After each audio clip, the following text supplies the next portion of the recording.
Hello friends, welcome back to our channel. આજે આપણે મખાનાના healthy લાડુ બનાવવાના છીએ. તો ચાલો રેસીપી સ્ટાર્ટ કરીએ.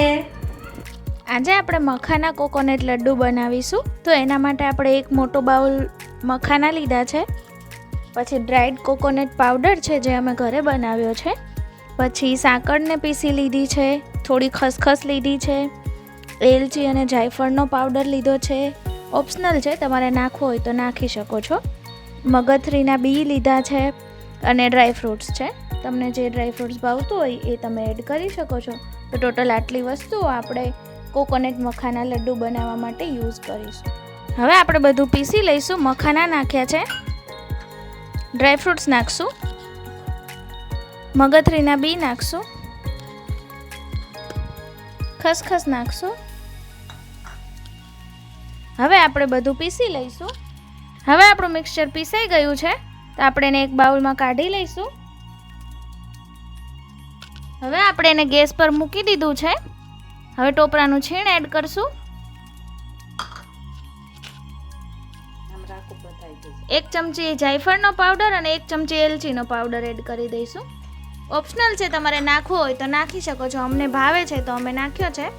અને હવે ધીમા તાપે આપણે આને ધીમે ધીમે રોસ્ટ કરી લઈશું, જેનાથી એમાં રહેલા ભેજનું પ્રમાણ ઓછું થઈ જાય. ધીમા તાપે જ આપણે એને રોસ્ટ કરવાનું છે. હવે આપણું મિશ્રણ શેકાઈ ગયું છે. અમે ઓલમોસ્ટ 5 મિનિટ સુધી શેક્યું છે. એમાં રહેલા ભેજનું પ્રમાણ ઓછું થઈ જાય એટલું જ શેકવાનું છે. કલર ચેન્જ નથી કરવાનો. હવે આપણે મિશ્રણને ઠંડુ થવા મૂકી દઈશું. ઠંડુ થાય પછી સાકર આપણે ભેળવવાની છે. હવે એને મૂકી દઈશું. હવે આપણું મિક્સચર ઠંડુ થઈ ગયું છે તો હવે આપણે એમાં સાકર નાખશું.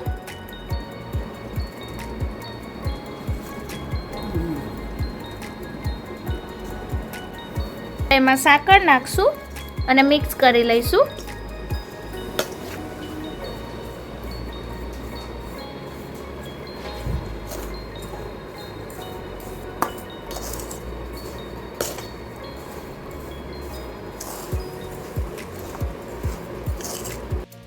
હવે અમને મિક્સચર થોડું કોરું લાગે છે, લાડવા વળતા નથી, તો ઘી એડ કરશું. થોડું ઘી ગરમ કરીને એડ કરવાનું છે, જેનાથી લાડવો વળી જાય. તમને લોકોને એવું લાગે કે લાડવો નથી વળતો તો જ ઘી એડ કરવાનું છે. બાકી તમને ભાવતું હોય તો તમે નાખી શકો છો. હવે આપણે ઘીવાળા હાથ કરી લેશું થોડા, જેનાથી મિશ્રણ હાથ પર ચીપકે નહીં ને લાડવો સારી રીતે વળી જાય. આ રીતે કરીને લાડુ વાળી લેવાના છે. જરૂર લાગે ત્યારે ઘીવાળા હાથ કરતું જવાનું છે.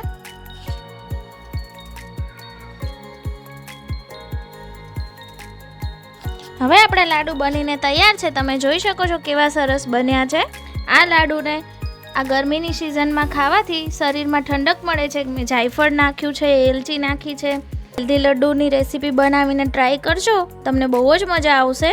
રોજ સવારે એક લાડવો ખાવાથી આ લાડવાથી એનર્જી પણ શરીરમાં સારી રહે છે, કેમ કે મખાના અને ટોપરાનું છીણ એનર્જી આપે છે શરીરને, અને પ્લસ મખાનામાં પ્રોટીન પણ હોય છે. તો એક વખત જરૂરથી આ રેસીપી ટ્રાય કરજો અને અમારી ચેનલને લાઇક, શેર અને સબસ્ક્રાઈબ કરજો. Thank you.